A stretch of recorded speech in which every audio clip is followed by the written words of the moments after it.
Hi, it's Julian from Julian Boy Aerial and Satellite, and today we're just going to give you some tips and advice with regard to TV wall mounting.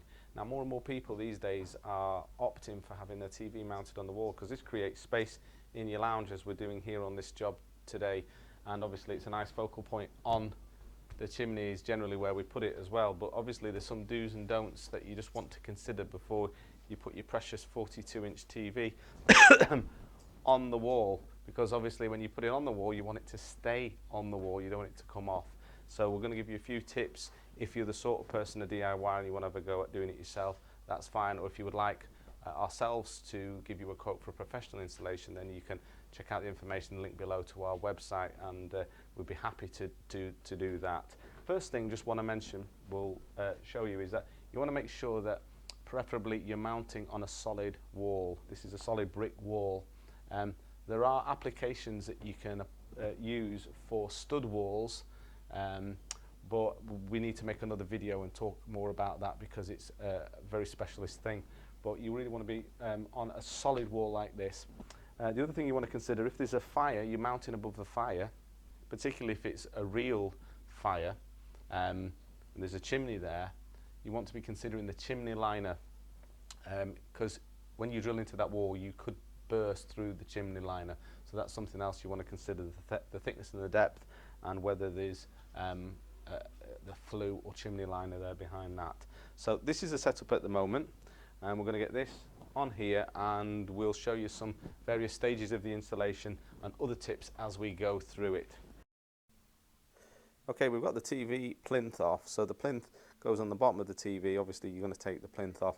I always say to people, you're best making sure you keep the plinth, just in case you ever change your mind and you suddenly want your TV back on the stand again, and if you're throwing the plinth away, that's no good. So we'll fit our brackets to the back. This is going to be a flush fitting wall bracket that allows tilt, so the TV will be able to tilt slightly on the wall, but it's not cantilever, so it's not going to be pulled off the wall, it's going to be flush fitting on the wall.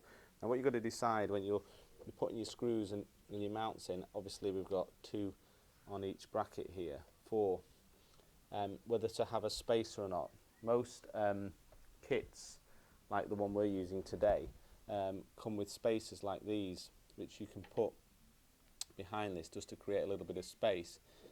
This is important if you're going to consider cables and SCART leads and whatnot that are going to mount to the back of the TV. You want to make sure that there's space to get there. On this TV we don't have to worry about that, because as you can see there's quite a bit of a recess here, so we can route cables and things up here and have the TV as flush fitting to the wall as possible. So you just want to make sure that you use the correct depth of screws. You don't want your screws to be too long to cause any damage to the TV. You want to just enough to hold the brackets to the back of the TV. So we'll show you what the next stage of the installation is. Okay, so this part of the installation, now that we've got our brackets on the TV, the next part is to install the back plate to the wall that the brackets are going to hang on. So what you've got to really do here at this point is you've got to decide exactly on the wall where you want your TV. So it's up to your personal preference whether you want it higher or lower. And in this case, the customer wants it fairly high. So what we've done is, if you calculate the distance between, if you just have a look here, where your back plate fits onto the TV, just hooks into these hooks like that, the distance between here and the bottom of the TV, then you'll know when you put your plate on here where the bottom of the TV will be, and that's really what you want to use as a gauge, the bottom of the TV. So now that we've done that, we've marked our holes. We're going to go with 8 bolts, and the sort of bolts that you want to be using, just to show you, we are using bolts, not screws here. You want to use coach bolts like that. Now, depending on the depth of the brick and the chimney liners will determine really how long a bolts you use, but we've determined that these are going to be the length that we use, these coach bolts, which are these 8mm. So we're going to put these, we're going to get these connected, get the back plate connected. We're going to use 8 of these, which will secure that and carry the weight of that TV. So we'll show you the next part of the installation. Now we've got our back plate on the wall. Two things that are really important here. You need to make sure it's level. You find that a lot of these brackets come with a little inbuilt spirit level, but you're best not just relying on that because it doesn't always follow. So we just carry another little spirit level with us just to make sure that it is level, because nothing will bug the customer or yourself more if your TV is a bit skew-if. The other thing as well that you want to check is to make sure it's centre, so you've got equal space either side.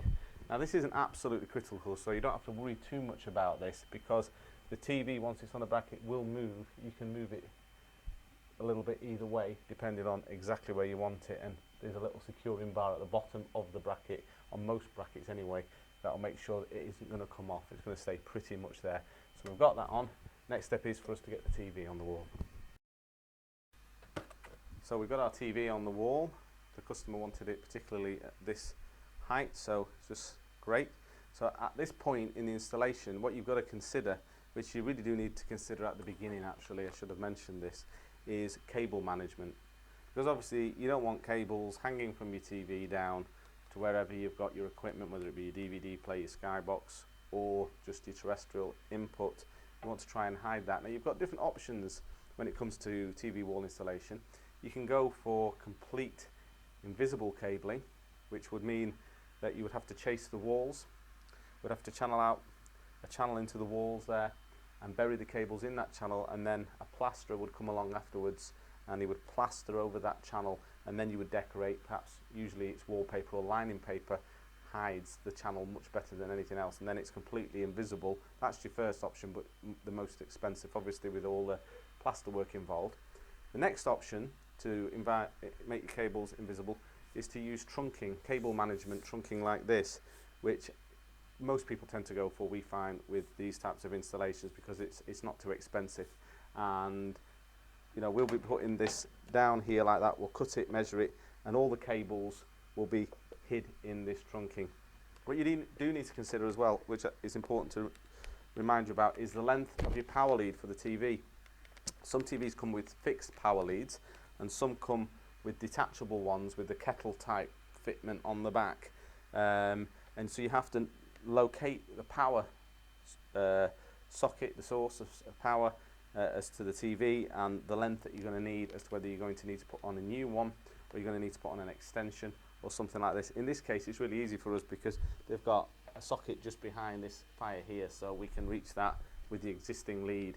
But something else you'll have to consider, in this case we're doing a Sky HD connection, so the standard HDMI cables are about a metre, sometimes a bit less, so we've got a 5 metre, and if you're using 5 metre or over, you want to make sure it's a reasonably good quality HDMI cable, as we've got here, to carry the Sky signal to the TV. So we'll show you what it looks like once we've got all the cables hidden away nicely in the trunking and the finished effect.